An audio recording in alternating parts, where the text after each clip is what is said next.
Bonjour, on va commencer aujourd'hui le chapitre 10, déterminants et systèmes linéaires.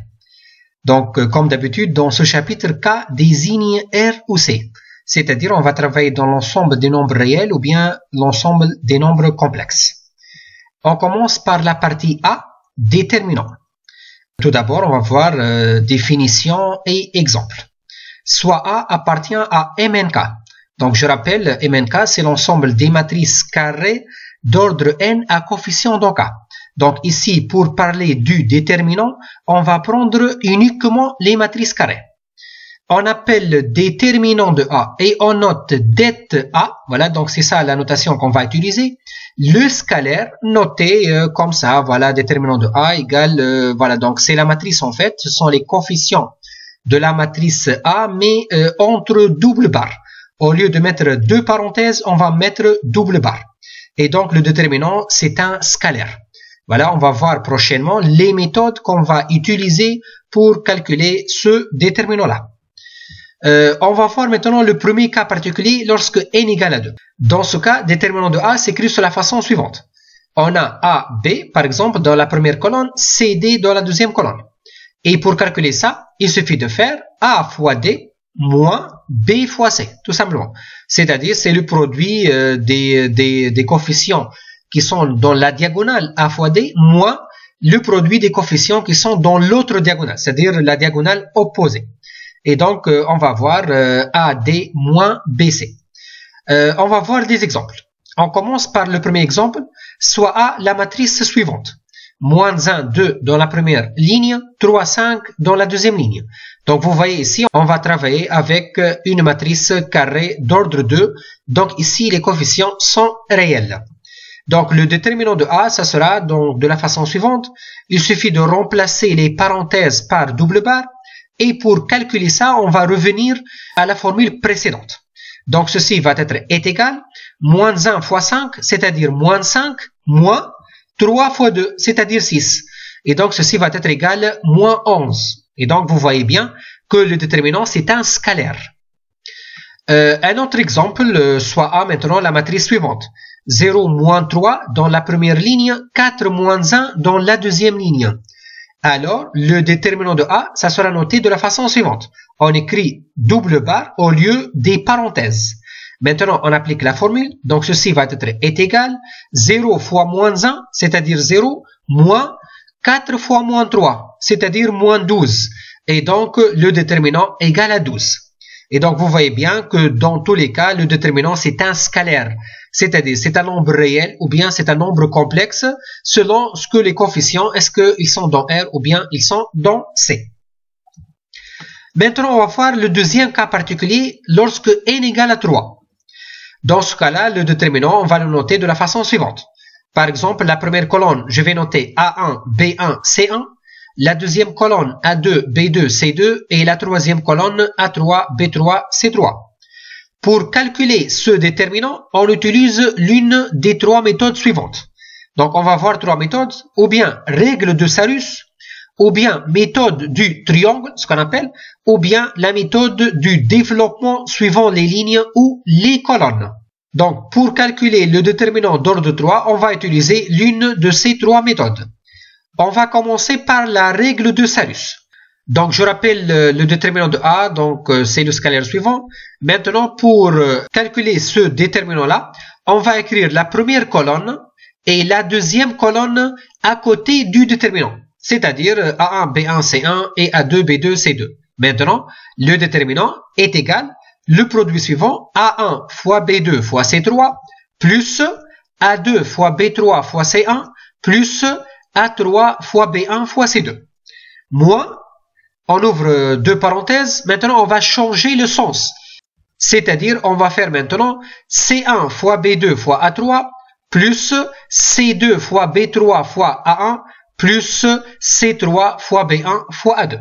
Et voilà, donc c'est comme ça on calcule le déterminant à l'aide de ce qu'on appelle la règle de Sarus. On va voir un exemple. Donc, on va voir l'exemple suivant, delta égale le déterminant suivant. Donc, on va appliquer la règle de Sarus pour calculer ce déterminant-là. Pour cela, on va écrire la première colonne à côté du déterminant et la deuxième colonne aussi. C'est-à-dire 2, 1, 1 et 3, 2, moins 1.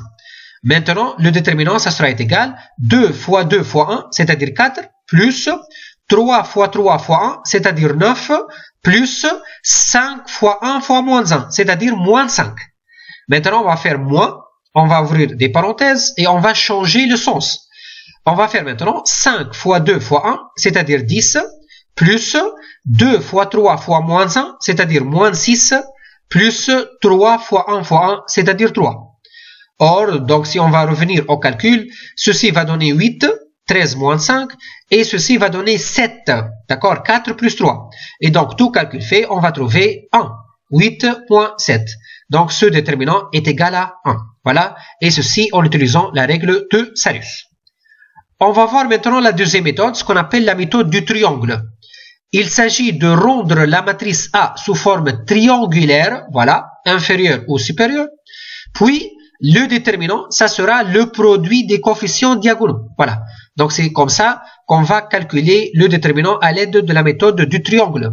Tout d'abord, il faut rendre la matrice triangulaire, puis le déterminant, ça sera le produit des coefficients sur la diagonale ou bien ce qu'on appelle les coefficients diagonaux. Mais attention, dans ce cas, la seule opération élémentaire permise est LI reçoit LI plus alpha LJ, avec alpha différent de 0 bien sûr et I différent de J. Parce que si vous vous rappelez, on a vu 3 opérations élémentaires lorsqu'on a rencontré la méthode du pivot de Gauss pour calculer l'inverse d'une matrice. On a rencontré l'échange LI, échange avec LJ, et on a vu aussi la multiplication d'une ligne par alpha, et on a rencontré la troisième opération élémentaire, c'est LI reçoit LI plus alpha LJ. Et donc, c'est la seule opération élémentaire permise pour calculer le déterminant, c'est-à-dire, dans ce cas-là, on va utiliser cette opération-là pour rendre la matrice triangulaire. Donc, la seule opération, c'est LI reçoit LI plus alpha LJ. Mais on peut travailler aussi sur les colonnes de la même façon. On peut travailler ou bien sur les lignes ou bien sur les colonnes. C'est-à-dire, dans ce cas-là, si on veut travailler avec les colonnes, l'opération qu'on va utiliser, ça sera CI reçoit CI plus alpha CJ. Avec, bien sûr, CI et CJ sont deux colonnes différentes de la matrice A. On va voir un exemple. On va revenir à l'exemple précédent. Si vous vous rappelez, on a trouvé 1 par la règle de Sarius. Maintenant, on doit trouver aussi 1, mais par la méthode du triangle. Pour cela, on va noter colonne 1, colonne 2 et colonne 3. Comme ça, C1, C2, C3. Maintenant, ce déterminant égal à celui-ci. Tout simplement, on va fixer la première colonne. Et la deuxième colonne, on va faire C2 reçoit C2 moins 3 demi C1. Donc, je rappelle que la seule opération permise, c'est l'opération CI reçoit CI plus alpha CJ. Donc, tout calcul fait, si on va faire la colonne 2 reçoit colonne 2 moins 3 demi colonne 1, on va trouver 0, 1 demi, moins 5 demi. De même, si on va faire l'opération élémentaire C3 reçoit C3 moins 5 demi C1, on va trouver 0, 1 demi, moins 3 demi. Maintenant, ce déterminant-là, ça sera égal le calcul suivant. Tout simplement, on va fixer la première colonne C1 et la deuxième colonne C2 et la troisième colonne, on va faire C3 reçoit C3 moins C2. Donc, si on va faire la différence entre la troisième colonne et la deuxième colonne, on va trouver 0, 0, 1. Et donc, comme ça, on a obtenu une matrice triangulaire inférieure, dans ce cas-là, puisqu'on a travaillé avec les colonnes. Et si on va travailler avec les lignes, on va trouver une matrice triangulaire supérieure. Maintenant, qu'est-ce qu'elle dit la formule? La formule dit que ce déterminant, c'est égal le produit des coefficients diagonaux, c'est-à-dire 2 fois 1 demi fois 1. Voilà. Et donc, tout calcul fait, on va trouver 1. Voilà, c'est le résultat déjà qu'on a trouvé précédemment avec la méthode de règle de Sarius. On va voir maintenant la troisième méthode. C'est la méthode du développement suivant les lignes ou les colonnes. Donc, déterminant de A, donc je rappelle, nous sommes en train de calculer ce déterminant-là. Ce déterminant-là est égal à la formule suivante. C'est la somme sur IJ, donc c'est une somme double, moins 1 à la puissance I plus J, AIJ fois déterminant de AIJ. Avec AIJ, c'est la matrice obtenue en rayant la ligne I et la colonne J. Exemple, si on travaille par exemple avec le développement suivant la première ligne. Donc si on va travailler avec le développement suivant la première ligne, le déterminant de A, ça sera de la façon suivante.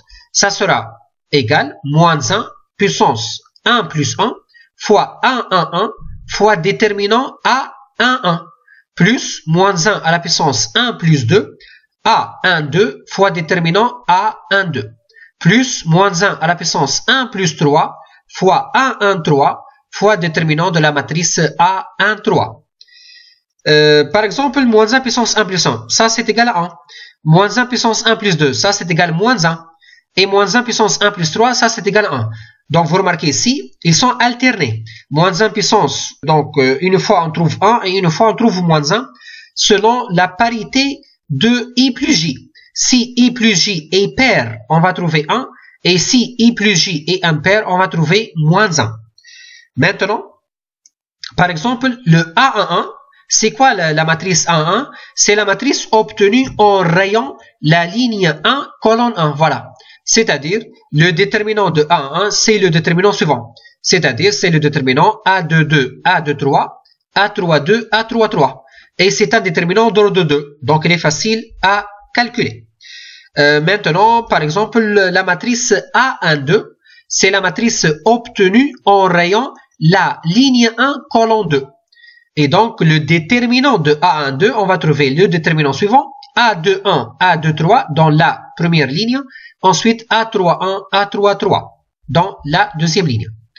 Et, par exemple, pour calculer le A13, c'est quoi la matrice A13? C'est la matrice obtenue en rayant la ligne 1, colonne 3.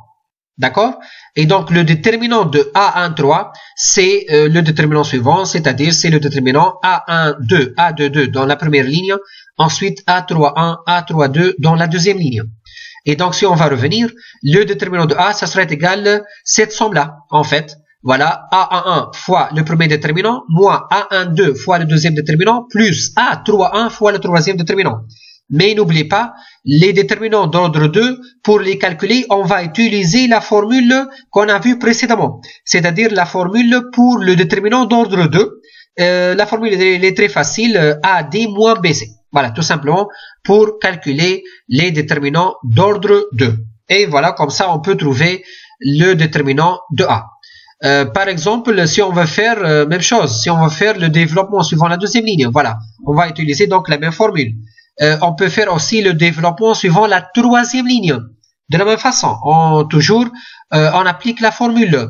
Et de même, si on va faire le développement suivant la première colonne, par exemple, on peut faire aussi le développement suivant la première colonne. Toujours, on va faire sortir les coefficients.